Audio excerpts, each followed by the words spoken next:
Assalamualaikum warahmatullahi wabarakatuh. Perkenalkan, nama saya Silviana Nur Yuniawati. Kami dari kelompok 1 akan mempresentasikan hasil observasi yang telah kami laksanakan dengan judul Strategi UMKM Bakso Ambon Puri Teluk Jambe dalam masa pemulihan pandemi COVID-19 dan peraturan PPKM di Indonesia. Mata kuliah pengembangan bisnis ini diampu oleh Ibu Deksi Tri Adinda SEMM. Izinkan saya untuk memperkenalkan anggota kelompok 1. Ada saya sendiri, Silviana Nur Yuniawati, lalu ada rekan saya, Firman Ahmad Rianto, Regita Rizky Vaninsyah, dan Fitria Putri Solika. Di sini saya akan menjelaskan mengenai latar belakang usaha bakso, merupakan salah satu usaha industri kecil yang bergerak di bidang pengolahan makanan cepat saji. Usaha ini juga merupakan makanan yang sangat populer di kalangan masyarakat Indonesia. Usaha warung bakso ini telah ada sejak lama dan berkembang di daerah-daerah yang memiliki keunikan dari setiap varian baksonya. Kondisi persaingan pasar saat ini memang semakin banyak dan ketat. Persaingan terjadi pada semua jenis usaha, termasuk persaingan di usaha warung bakso. Setiap perusahaan harus mampu bertahan hidup, bahkan harus dapat terus berkembang. Salah satu hal penting yang perlu dilakukan dan diperhatikan dalam mempertahankan kualitas dan keunikan agar pelanggan tidak sampai berpaling minat untuk membelinya kembali. Sebelum memikirkan berapa keuntungan nyata yang dapat diperoleh dan cara mendapatkannya melalui kegiatan usaha warung bakso tersebut, perlu dipahami dan dikaji secara lengkap mengenai faktor-faktor yang mempengaruhi keberhasilan usaha warung bakso serta bagaimana bertahan dalam masa pandemi COVID-19. Selanjutnya, saya akan menjelaskan mengenai sejarah dari bakso Ambon. Pemilik bakso Ambon ini sempat kerja di suatu PT. Namun, setelah diperhatikan, pemilik bakso Ambon ini lebih senang meneruskan usaha keluarga. Untuk sejarah nama bakso Ambonnya sendiri, dinamakan bakso Ambon salah satunya adalah karena agar beda dengan yang lain. Kalau bakso Solo, Wonogiri, menurut penuturan beliau sudah biasa dan sudah cukup dikenal. Tetapi mencari jati diri untuk nama yang tidak menyamai nama teman-teman sesama pengusaha bakso, tentunya juga jadi cerita kenapa pemilik dan keluarganya memilih nama tersebut. Karena dulu pemilik bakso Ambon ini pernah membantu orang Ambon untuk kerja di PT di Kerawang. Namun selagi menunggu panggilan dari pihak perusahaan, akhirnya orang Ambon tersebut ditawarkan sementara untuk kerja di bakso ini. Selanjutnya akan dijelaskan oleh rekan saya Fitria Putri Solika. Assalamualaikum warahmatullahi wabarakatuh. Nama saya Fitria Putri Solika dari MN19H. Di sini saya akan melanjutkan presentasi mengenai sejarah adanya bakso Ambon. Alhamdulillah orang Ambon ini bisa masuk PT dan 3 tahun kemudian bekerja di salah satu perusahaan Jepang. Semenjak itulah selama orang Ambon itu bekerja di bakso Ambon, warga sekitar pun mengenalnya dengan bakso Ambon. Dan salah satu pemilik memakai nama tersebut dengan harapan dapat ketularan suksesnya seperti beliau. Pemilik perintis jualan di ruko itu pada tanggal 21 Oktober 2003 bertepatan dengan hari ulang tahun sang pemilik bakso Ambon. Selanjutnya bahan produksi. Pada dasarnya bakso Ambon ini menggunakan bahan dasar yang sama seperti penjual bakso pada umumnya, yaitu menggunakan daging sapi. Tetapi yang membedakan daging sapi yang dipakai adalah daging sapi yang bagus, yang segar, karena tidak semua daging sapi itu bagus untuk bakso. Contoh daging sapi yang makannya rumput sama yang makannya konsentrat, atau sapi ternak itu hasilnya beda kalau untuk bakso. Jadi paling bagus yang makannya rumput, yang diumbar, seperti di ladang-ladang itu. Biasanya tukang bakso nyari daging sapi Bali, Kupang, karena itu sapi liar, dagingnya lebih keras. Kalau dibikin bakso hasilnya lebih padat. Beda jika daging yang makannya konsentrat yang berair yang biasa dibuat stik di restoran-restoran. Selanjutnya, perlengkapan. Perlengkapan membuat bakso itu ada yang biasanya dipakai peralatan dapur, tinggal ukurannya. Jika banyak pembuatannya, maka tempat pembuatannya juga besar. Untuk di tempat warung baksonya sendiri ada gerobak sebagai tempat wadah baksonya dan berbagai bumbu-bumbu lain yang dipakai untuk diracik. Lalu konsep meja yang bersih dan rapih menambah nuansa nyaman bagi konsumen yang menikmati bakso Ambon di tempat tersebut. Selanjutnya, produksi. Untuk produksi bakso Ambonnya tidak menentu, biasanya pada hari Senin, Selasa, Rabu, dan Kamis biasanya agak menurun, tetapi pada hari Jumat, Sabtu, dan Minggu jumlah produksinya akan naik tinggi. Apalagi hari Sabtu dan Minggunya merupakan tanggal muda atau awal bulan. Salah satu contohnya di masa Lebaran ini, sehari bisa memproduksi 3.000 bahkan lebih dalam sehari. Jika satu porsi harganya 20.000, nanti tinggal dikalikan 3.000 porsi sehingga omsetnya bisa sampai 60 juta per hari untuk semua cabang. Jika hari-hari biasa mendapat omset 20 juta dan jika weekend per hari bisa 30 juta. Akan tetapi intinya jika membuka usaha jangan terlalu banyak menutup usahanya agar omsetnya selalu ada dan pelanggannya tidak berkurang bahkan bisa bertambah. Selanjutnya mengenai pengemasan. Pengemasan bakso Ambon sangat praktis seperti penjual bakso pada umumnya, yaitu menggunakan bungkusan plastik bagi yang ingin dibawa pulang dan menggunakan mangkok bagi yang ingin memakannya di tempat. Sekian penjelasan dari saya. Selanjutnya akan dijelaskan oleh teman saya. Terima kasih. Assalamualaikum warahmatullahi wabarakatuh. Saya Regita Rizky Vanisha akan melanjutkan bagian selanjutnya mengenai promosi dan penjualan. Promo bakso Ambon sudah masuk dalam dunia pendidikan yang berkaitan dengan pendidikan seperti tempat les di SD Pinayungan 1, bahasa Inggris LP3I. Dalam pembelajaran itu tentunya akan dihadiri wali murid, guru, dan murid. Di dalam pembelajaran itu terdapat label bakso Ambon dan salah satu contoh kemasan untuk lingkungan masyarakat pendidikan. Adapun juga di dunia olahraga, tempat ini memberikan support dengan memberi sponsor bakso Ambon ke turnamen seperti futsal, bola basket, dan tentunya juga media-media di televisi seperti televisi berita Karawang walaupun hanya lokal. Selain itu, tentunya tempat ini juga sudah masuk di aplikasi pemasaran online yang memudahkan konsumen untuk membeli dari jarak jauh atau dari rumah seperti Shopee, Grab, GoFood, dan semacamnya. Jadi sekarang harus bisa memanfaatkan segala sesuatu yang bisa memperkenalkan produk-produk kita ke konsumen. Selanjutnya, mengenai aspek keuangannya, modal awal warung bakso ini cukup lumayan besar karena kalau untuk standar menengah kurang lebih sewa ruko dan beli peralatan, dengan catatan sewa rukonya di bawah 40 juta kurang lebih. Modal yang dibutuhkan senilai 120 juta. Untuk biaya pengeluarannya, bakso Ambon mempunyai cabang dan memerlukan tenaga bensin, perawatan mobil. Untuk masuk hitungan pengeluaran jika ada kendaraan yang rusak, tidak repot-repot untuk menarik kantong dalam-dalam. Jadi kalau untuk biaya operasional mungkin nominalnya tidak perlu dibahas, tetapi paling tidak tahu kisi-kisinya untuk bayar perawatan mobil dan bensin contohnya. Jadi dengan mengeluarkan biaya pengeluaran untuk perawatan mobil contohnya, juga bisa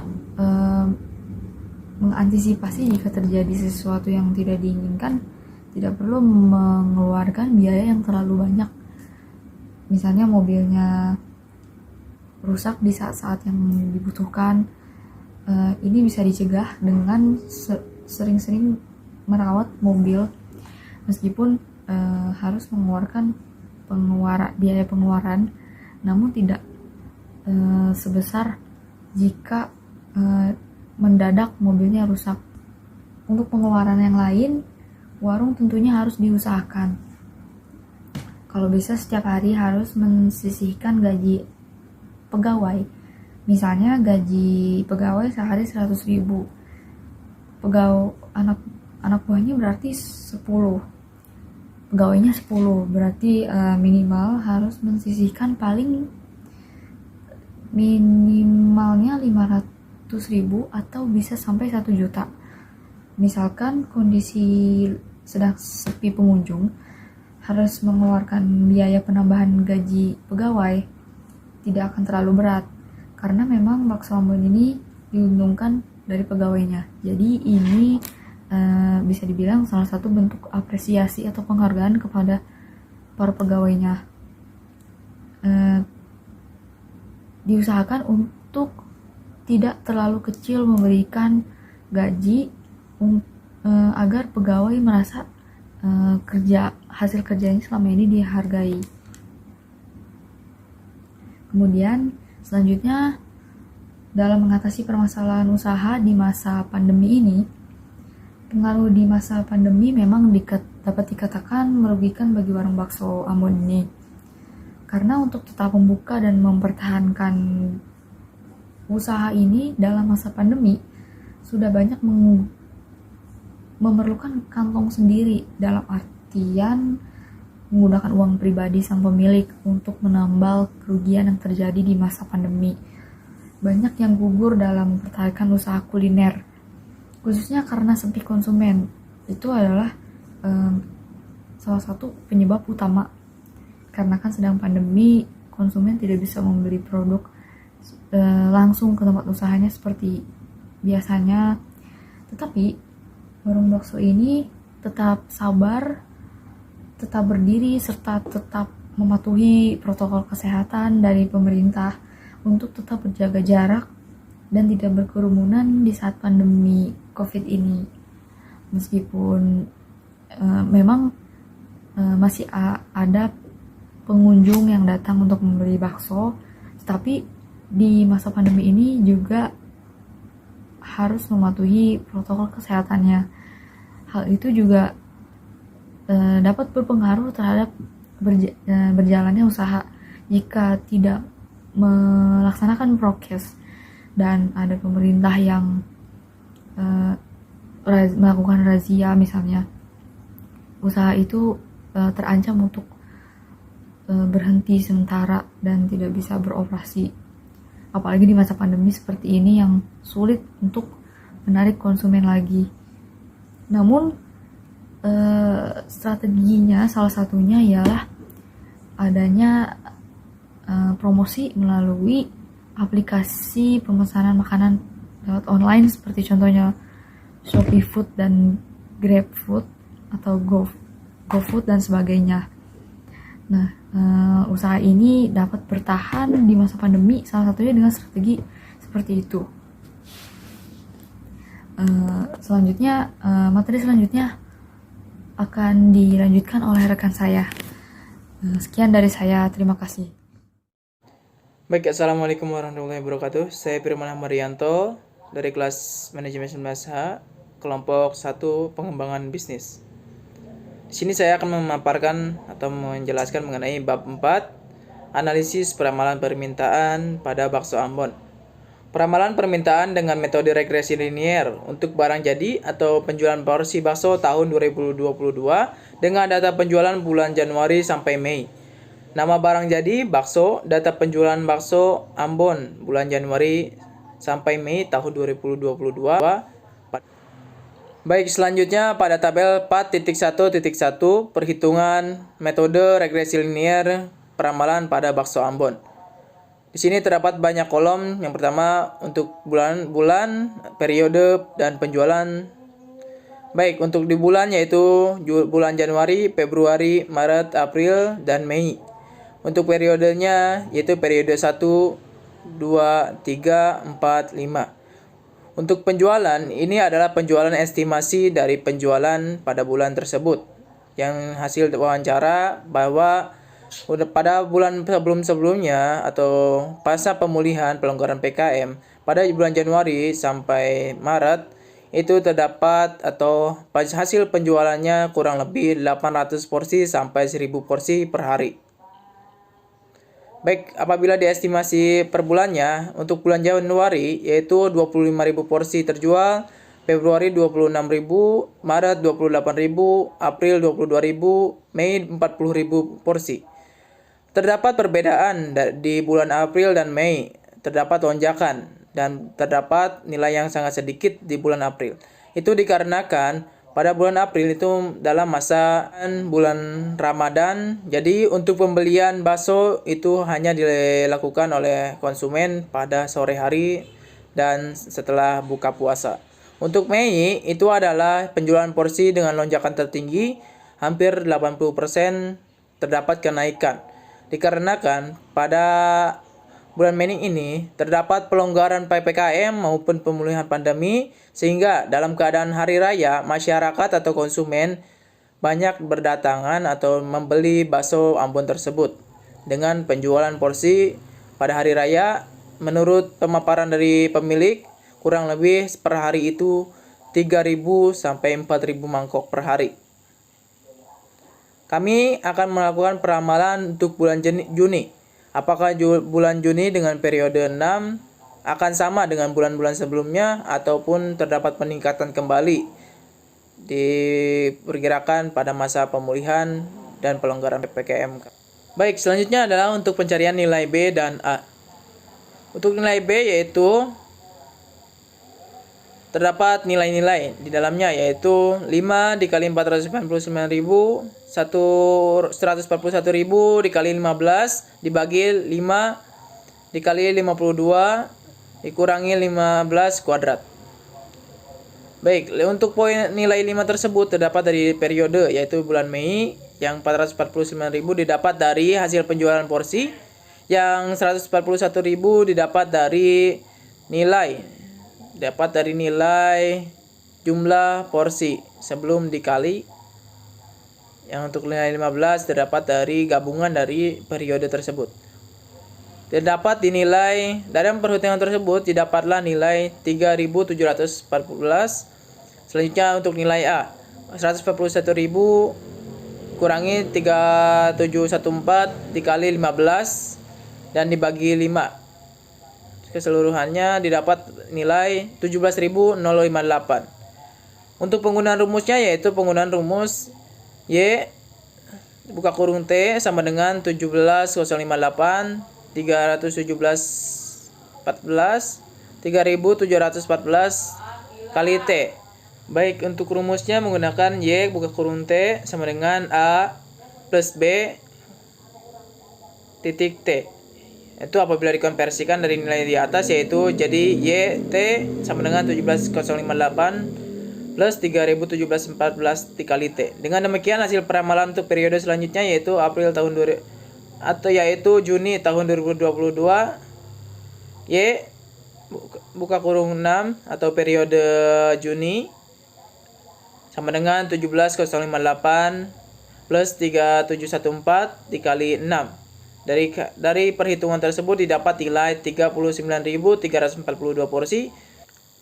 Baik, selanjutnya tabel 4.1.2 hasil perhitungan metode regresi linear untuk bakso Ambon. Baik, di dalam tabel tersebut terdapat bulan dan penjualan porsi mangkok.